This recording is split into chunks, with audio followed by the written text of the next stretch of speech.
ഗസയിലെ വെടിനിർത്തൽ അനന്തമായി നീളുന്നതിനിടെ അക്രമം കടുപ്പിച്ച ഇസ്രായേൽ സൈന്യം റഫ അതിർത്തിയുടെ ഭാഗം പിടിച്ചെടുത്തിരിക്കുകയാണ്.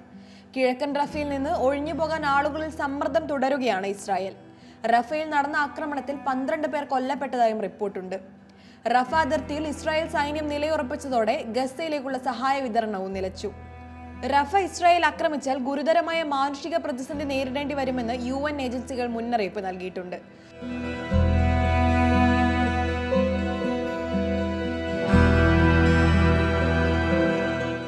ആക്രമണത്തിന് മുൻപ് തന്നെ ആയിരക്കണക്കിന് ഫലസ്തീനികളോട് മേഖല വിടാൻ ഇസ്രായേൽ നിർദ്ദേശം നൽകിയിരുന്നു.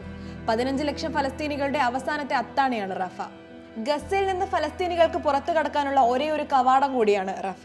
അതിനിടെ ഖത്തറിന്റെയും ഈജിപ്തിന്റെയും മധ്യസ്ഥതയിലുള്ള വെടിനിർത്തൽ കരാറിലെ വ്യവസ്ഥകൾ സ്വീകാര്യമാണെന്ന് ഹമാസ് നേതാവ് ഇസ്മായിൽ ഹനിയ അറിയിച്ചു.